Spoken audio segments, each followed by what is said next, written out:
E aí galera do YouTube, boa tarde, tá? Eu aqui, Arquimedes de Caratinga, Dr. Ayata, o Kiki, tá bom para colocar um vídeo a mais no canal aí, continuando a nossa matéria sobre snipers de guerra. Hoje nós vamos falar sobre uma sniper feminina, considerada a mulher mais bem sucedida nos campos de batalha. E essa sniper é a russa Lyudmila Mikhailivna Pavlichenko. Acredito que não esteja falando de ninguém que seja desconhecido de vocês, não. Vocês já devem ter visto fotos dela aí, porque ela se tornou uma referência no mundo dos snipers, apesar de ser uma mulher e viver numa época em que havia um preconceito muito grande, principalmente contra o sexo feminino nos campos de batalha. Mas ela rompeu e venceu todos esses preconceitos e se tornou a mulher mais bem sucedida no campo de batalha, contando oficialmente com 309 mortes inferidas ao exército que se lhe opunha, sendo que dessas 309, mais de 100 foram de oficiais de altíssima patente e 36 foram snipers com quem ela duelou. Lyudmila nasceu na cidade de Belaya Tserkov em 1916. Seu pai era um operário e sua mãe, uma professora. Ela teve uma breve vida, porém intensa. Viveu apenas 58 anos, porque em 1974 ela veio falecer em Moscou. Acerca da sua vida, não se sabe muita coisa, embora ela tenha sido uma mulher extremamente importante na história da União Soviética e na história até do feminismo mundial. Mas o que se sabe é que, tendo ela nascido em Belaya Tserkov, ela mudou-se para Kiev aos 14 anos de idade. Kiev, na época, era a capital da Ucrânia. E ali começa os seus estudos, ou dá andamento aos seus estudos. Ela ganhou uma fama de menina indisciplinada na escola, porque ela era uma menina muito hiperativa, nós podemos dizer assim na nossa linguagem de hoje, e ela já tinha esse tino de ação, ela era mais proativa, mais envolvida do que o comum para as meninas e para o padrão da vida feminina na época. Ela começou então a praticar esportes na escola e acabou deixando a garotada do tempo dela, os meninos, em maus lençóis, porque como esportista ela se rivalizava de igual para igual com eles, disputando provas inclusive com eles e ganhando boa parte delas. E nas que ela não ganhava, ela ficava em pé de igualdade, porque era uma esportista extraordinária. Ela foi então começar o seu trabalho pela necessidade da sua família, começar a sua vida trabalhista, e ela consegue um emprego numa fábrica de armamentos em Kiev. Ali, convivendo com armamentos, montagem, fabricação de armamentos, ela se apaixonou pelas armas e ingressou então num clube de tiro, onde ela começou a praticar tiro ao alvo e se saiu muito bem. O desempenho dela como atiradora foi uma coisa notável e era já assim de chamar a atenção aos companheiros dela da época, as companheiras poucas que praticavam tiro, tanto que a pontaria dela era uma coisa afiada. Ela então continua seus estudos, ingressa na faculdade de História, porque seu desejo era ser professora. Porém, quando ela tinha 24 anos e cursava o 4º ano, a Alemanha nazista invade a União Soviética e mira a sua atenção, foca a sua atenção na região ali próxima onde ela vivia, na chamada Operação Barbarossa, o codinome que levou a operação da invasão da Rússia pelos nazistas. Então ela, com 24 anos, vendo as suas terras invadidas, que ela logo se colocou à disposição de defender a pátria. Eles aceitaram o voluntariado dela e começaram a analisar o perfil dela para que ela fosse encaixada na máquina de guerra soviética. E os que faziam a triagem, responsável pela triagem, entenderam que a melhor colocação dela seria na área hospitalar. e quiseram então designá-la como enfermeira de campo de batalha. Porém, ela começou uma insistência e travou uma batalha com seus comandantes para que eles permitissem que ela fosse fuzileira e não enfermeira.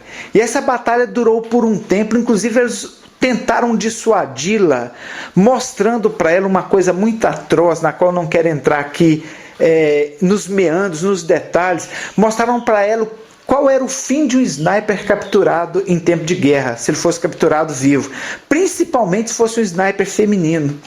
Os alemães faziam uma verdadeira barbárie com o sniper quando ele era capturado, e quando era um sniper do sexo feminino, então, eu não vou nem ouso dizer aqui no canal o que eles faziam, porque era uma coisa terrível. Não podendo insistir com ela, deixaram então que ela integrasse o 25º Batalhão de Infantaria da União Soviética, que na época atuava naquela região ali da Ucrânia. E ela ingressa então assim nas Forças Armadas como uma fuzileira. Ela foi para a frente de batalha, mas ela mesmo conta que ela tinha tanto medo, porque a primeira vez que ela teve que se enfrentar com alemães na guerra, ela estava tão próxima deles e via eles tão de pertinho que ela não teve força, de tanto medo que ela sentia, de levantar o seu fuzil e disparar contra eles. Ela diz que tremia de tanto medo ao ver os alemães tão de perto.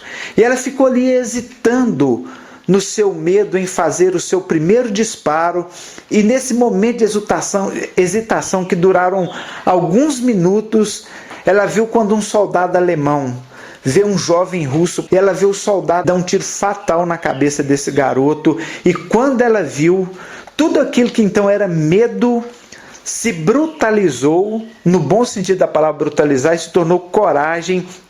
E ela então ergue o seu fuzil, e ali naquele momento ela já tirou a vida de 2 soldados alemães ali com tiros certeiros, e a partir daí ela começou a nutrir um certo horror e pavor ao exército nazista, e começou então a sua vida como sniper de guerra, como sniper no campo de batalha, eliminando todos quantos ela pôde enfrentar. Ela sempre se lembrava da cena daquele garoto, e não como uma vingança por ele, mas para que não inferissem aquilo a outros, ela então valentemente se ouve nos campos de guerra, atuando como atiradora ali. Pois bem, começando com essas 2 vítimas, ela atuou de forma muito intensa na região da Moldávia e em Odessa, regiões onde ela a princípio ficou, e começou ali a mostrar um alto desempenho, porque o número de abates de militares inimigos na mão dela era muito alto. Ela conseguiu abater 187 oficiais e soldados e snipers inimigos em 75 dias, o que dá mais de 2 mortes por dia. Então ela era muito boa para caçar, para espreitar e para abater os seus alvos. E ela dizia uma coisa muito interessante, ela falava assim: olha, a minha predileção é por aqueles comandantes e oficiais vaidosos que enchem seus peitos de medalhas e condecorações e vêm para o campo de batalha como se isso fosse exemplo de bravura. E muitas vezes essas medalhas nem são ganhadas tanto em meio à bravura, no caso dos alemães. Havia um problema muito sério no exército alemão de bajulação, que levava inclusive muitos a postos de alto comando e a merecimentos dos quais taticamente eles não eram sequer dignos, alguns deles. Então ela dizia que tinha predileção, preferência por esses, e nesses ela tinha o prazer de fazer uma mira bem feita e tirá-los do cenário da guerra. Ela tinha um hábito de atuar sempre em conjunto com alguém, e ela conseguiu estabelecer uma amizade muito grande com um atirador chamado Leonard, que às vezes fazia spotagem para ela também, ajudava. E eles então tinham por hábito acordar cedinho, logo ao romper da manhã, ou antes mesmo do romper da manhã, ir para o campo de batalha e começar já cedinho a espreitar seus possíveis alvos e, na medida do possível, eliminá-los. Ela chega assim ao seu disparo de número 257 e reconhecendo o exército russo, reconhecendo o valor dela no campo de batalha, tirou ela da Moldávia ali e a enviou para Sebastopol, que foi uma região muito duramente castigada pelo exército alemão na Segunda Guerra, porque era uma região que eles tinham como uma região estratégica a ser conquistada para dominar o Stalingrado e o resto da região ali. Sebastopol ela é uma cidade que era uma verdadeira fortaleza natural. Ela era construída em cima de um íngreme penhasco e era muito difícil chegar a Sebastopol. A Alemanha nazista enviou inclusive o maior canhão e a maior arma de guerra que já existiu, que foi o Dora e o Gustav. Esses canhões, dos quais até já falei em vídeos meus aí no YouTube, eles eram tão grandes e tão pesados que eles tinham que ser transportados em cima de trilhos de trem de ferro. Esses canhões então foram usados lá porque eles desflechavam cargas explosivas de mais de 3 toneladas nos seus alvos e eles bombardearam incessantemente Sebastopol para poder conquistar e minar, o que custou a eles um esforço muito grande. Foi para esse palco terrível de guerra que ela é enviada. Então ela vai para Sebastopol e ali continua a eliminar sistematicamente os seus inimigos. Embora a contagem oficial seja de 309, mas segundo histórias que são consideradas até histórias fidedignas, ela eliminou foi mais de 500 opositores alemães. E ali em Sebastopol, então, ela trava uma árdua batalha. Eles então mandam snipers para eliminá-la do campo e ela elimina todos eles. Ao todo, no duelo de sniper, como era chamado na época, ela eliminou 36 snipers. Então ela estava em Sebastopol com seu amigo Leonard, quando num momento de vacilo de Leonard, ele se movimenta um pouquinho perto dela e alguns soldados alemães viram o movimento dele, perceberam e, sabendo que era uma região onde tinha sniper escondido, desflecharam então a quantidade de bombas muito grandes naquela região onde ele foi visto. E as bombas então, com seus estilhaços, acabaram ferindo gravemente Leonard e feriram também Lyudmila. Ela tentou socorrê-lo, ela acabou saindo dali viva, mas ele morreu muito pouco tempo depois. E ela saiu então ferida do campo de batalha e foi fazer o tratamento dos seus ferimentos. Ela conseguiu se recuperar, lutou muito para voltar ao campo de batalha. O exército russo não permitiu. E por volta dessa época, ela foi promovida a major pelos seus atos de bravura, já contava então ali os seus 309 óbitos. E o exército russo então aproveitou da visibilidade que ela alcançou, porque os feitos dela ficaram conhecidos, principalmente por se tratar de uma mulher, no mundo todo. Ela foi o único cidadão russo que foi convidado por um presidente americano a visitá-lo nos Estados Unidos. E ele a recebeu com diversas honras. A esposa de Roosevelt, Eleanor Roosevelt, se tornou grande amiga dela e, ouvindo as façanhas e as histórias dela de guerra, levou Lyudmila para fazer diversas palestras em pontos diferentes dos Estados Unidos. O Canadá enviou convites para que também ela fosse no Canadá, fizesse palestras, se apresentasse ali aos oficiais, às corporações do exército, que ela atendeu.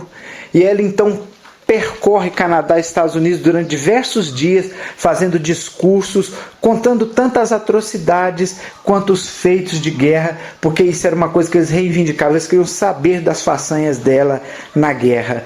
O presidente Roosevelt, como gratidão e reconhecimento da bravura e do heroísmo dela, presenteou Lyudmila com uma pistola Colt calibre 45, na qual ele mandou gravar diversas frases de reconhecimento e personalizar para ela como um presente, um reconhecimento à bravura dela. O Canadá não ficou atrás, ofertou a ela um rifle Winchester, que ainda hoje está lá no Museu das Armas da União Soviética, guardados como lembrança de Lyudmila.